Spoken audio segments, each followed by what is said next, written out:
These are the frequently asked questions for pre-calculus for section 4.3, day 2. And a lot of these are very visual questions that you ask for. So if you draw a picture, usually you're a lot better off on these. It says in exercises 17 to 20, determine the sign, just whether or not it's positive or negative. We're not supposed to actually find it of the given value without the use of a calculator. And this is one of those questions that I said if you just memorize whether or not you have that positive or negative piece, it'll make things go a lot faster. On this one, we need the tangent of 4/5 pi.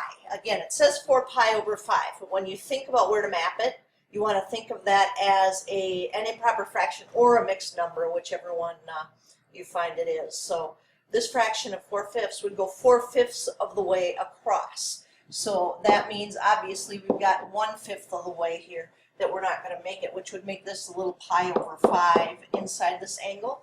But all we needed to know is that that's going to land in second quadrant, and then know that in first quadrant all of these are positive.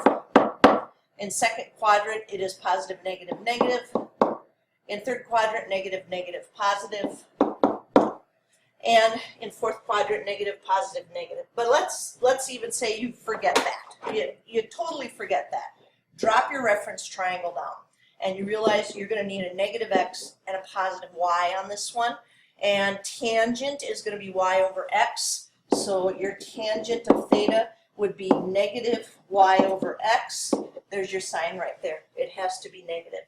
So like I said, best to probably at least just memorize these two. But you can think your way through them pretty quickly if you need to. Then number 23, choose the point on the terminal side of theta, and then we're finding some points here to see what we have. So with number 23, draw yourself a little picture. And remember that a straight angle, 180 degrees, is 1 pi. So we have 7 pi over 6, which for just a second you want to think of as 7/6 pi, which is 1 1/6 pi. So you're going to go 1 pi, and then you're going to go a little bit more, and that would give you pi over 6 right here. Now that should strike you as, wait a minute, that must be something I'm supposed to know, because it is. Pi over 6 is 180 degrees divided by 6. So this is really a 30-degree angle right here. And we know that opposite that short side of 30 degrees, we have a 1. So opposite the 30-degree angle, we have the 1. And then to get to the hypotenuse, multiply that by 2. And then to get to the long side, you multiply by the square root of 3. And they're asking us what point would this be right here. Well, we would have to go to the left, the square root of 3, and we would have to go down 1. So that would be negative square root of 3, negative 1. And that happens to be answer A on number 24. Then I'm going to use, no, maybe I won't.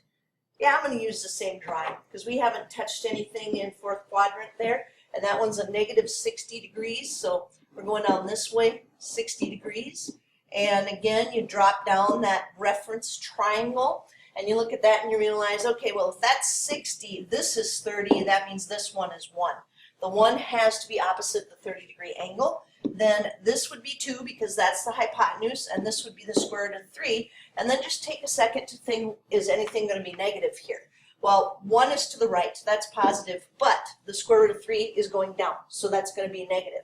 So the coordinates of this point are 1 to the right and negative square root of 3 down.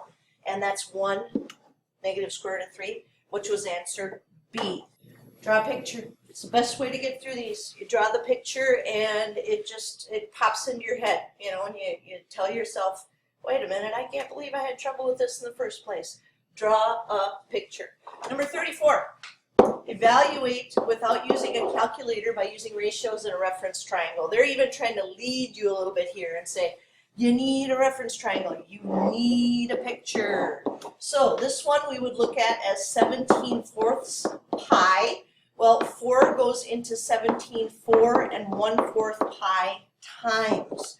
So what we need to do is go around 4 pi, which is 2 full revolutions. 1, 2, and then we need to go a fourth of the way up.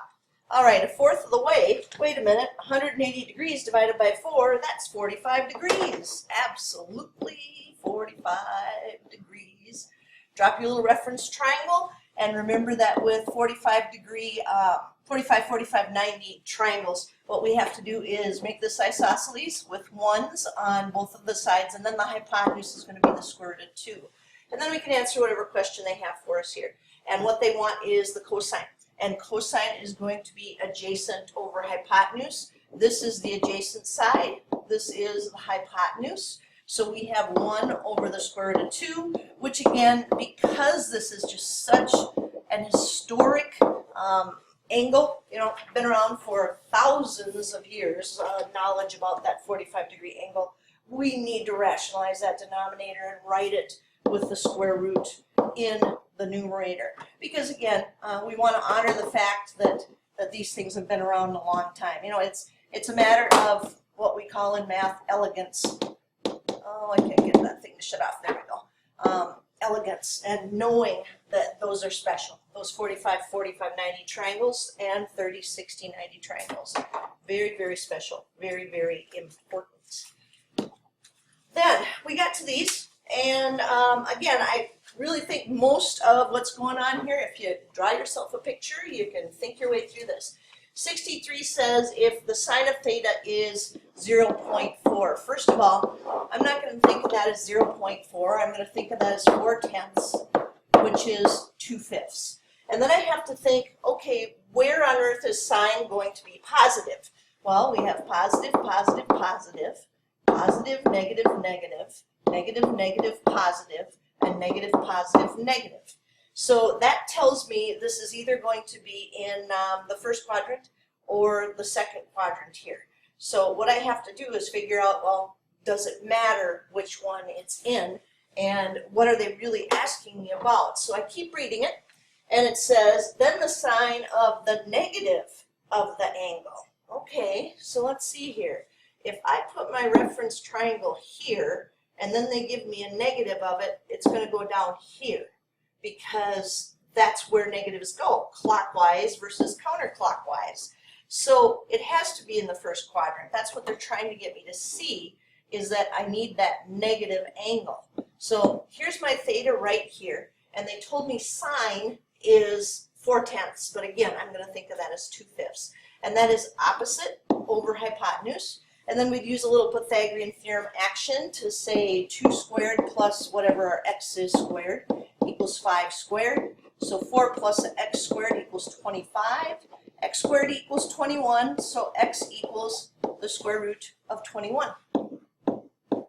All right, now let's see what happens here if we do what they say, which is take the sine of negative theta. All right, well, let's drop negative theta down here. And we realize, okay, well, these measurements are still going to be the same. You know, we're just going negative. So they want to know what the sine of negative theta, well, now this would be a -2 because it's going down. So opposite over hypotenuse would be a -2/5. The sine of negative theta plus the cosecant of theta. Well, cosecant is what you get when you flip sine. So if we have -2/5 and we are supposed to go up top now and think, okay, well, what did we have for sine? Well, for sine, remember, that one was going to be 2/5. So what they're saying here is we're going to flip that and make this 5/2. And you certainly could plop it in your calculator too, because we could write these both as decimals. So this would be -0.4 plus 2.5. And the reason we would want to do that instead of leaving it exact is because this is multiple choice. And we have choices that we need to make up there.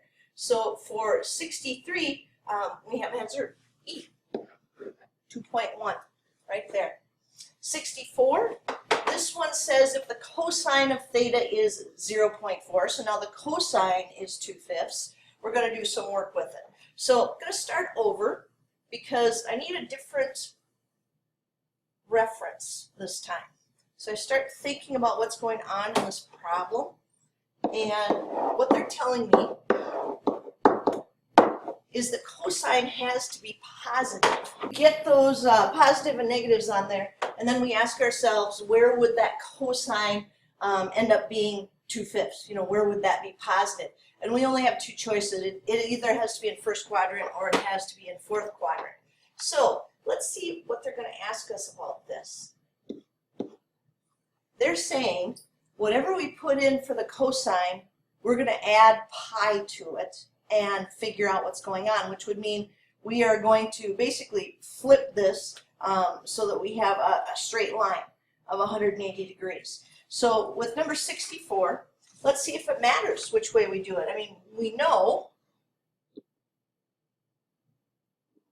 that if we put it here, we're going to have our little theta in each of those. And we also know that cosine of 0.4, just like the last one, that's 4/10, which is 2/5. So they didn't really want you to have to do a lot of new math for this one. But now this is cosine. And so cosine is going to be adjacent over hypotenuse. And we already did the math for this in the last problem, the square root of 21. All right, so could be either one of those. But now, if I'm supposed to rotate that another pi units, well, this triangle would go up here. And this one would go down here. And what I find is, no matter what, the signs are going to be opposites. So let's see what they're getting at here. Let's put this stuff on both sides. And let's put the signs in there that we would need. This would be a negative square root of 21. This would be positive square root of 21 up here. This would be a negative 2, but this would be a positive square root of 21, and this would be a negative square root of 21 there. All right, so now what did they want? Well, they wanted to know if the cosine of theta is 2/5, 4/10, then the cosine of theta plus pi is what? All right, well, if we take this one and we move around to this one, now here's our new theta that's been flipped around 180 degrees there, and we are looking for its cosine. Cosine would be adjacent over hypotenuse, which would be negative 2/5. Well, let's say it's the other one. You know, maybe they meant for us to start with this one and go to this one. Well, this is theta, and the cosine of theta would be negative 2/5. So no matter which one we use, it's going to be negative 0.4, which is answer B. So we look at all the possibilities, all the options that would be available, and we realize, oh, that's why they did it this way. They wanted us to see that all it's going to do is change the sign if we add the pi. And we already know that because we look at the curve and we see the symmetry. You know, that's what we're supposed to see as we go through it. We haven't really gotten through all that visual yet. That's going to be as we go past this next test, we'll start talking about that stuff. Now, number 65. This one says sine of t squared plus cosine of t squared is what? This was actually one of the identities that we talked about early in this chapter. We absolutely know that that is 1. But let's just say for the sake of an argument that you've forgotten that. Then here's what you want to do. You want to remind yourself by saying, okay, self, this has to work for any right triangle. Let me just make one up that I know is going to work. And that would be any famous Pythagorean triple, 3, 4, 5, 5, 12, 13, 6, 8, 10. Doesn't make any difference. Because what I want to do is I just want to pick one of these angles and call it theta. And I want to figure out what sine and cosine are and then put it into this formula and see what happens, and hopefully the light bulb will come on. So sine is opposite over hypotenuse. That is 3/5 squared. Cosine would be adjacent over hypotenuse. So that's going to be 4/5 squared. And we want to know what it is. Well, that'll be 9/25 because we squared both the numerator and the denominator.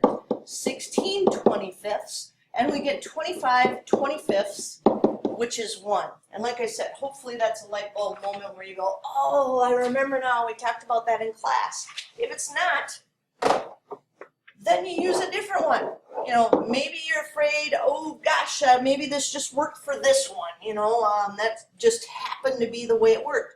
So maybe use the numbers that we just used in number 64, which would be 2 and 5 and the square root of 21. I mean, that one's a little uglier. Again, with something that's not quite as beautiful. It's not a famous Pythagorean triple. And we see, is it effective with this too? Does cosine squared sine squared plus cosine squared theta equal 1? You know, is that something that's going to happen every time? So let's pick this as theta. Doesn't make any difference which angle you pick. And we've got sine as opposite over hypotenuse, so square root of 21 over 5 squared plus adjacent over hypotenuse, 2/5 squared. Well, that's going to be 21 over 25 plus 4 over 25, which is 25 over 25, which is 1. And again, hopefully light bulb moment, yeah, oh gosh, this is going to happen. Look, it happened for both of these. It can't just be by chance, you know. So it's an identity. Sine squared theta plus cosine squared theta equals 1 every time. This is one of those that we did with the definitions. We did opposite squared over hypotenuse squared plus adjacent squared over hypotenuse squared equals 1.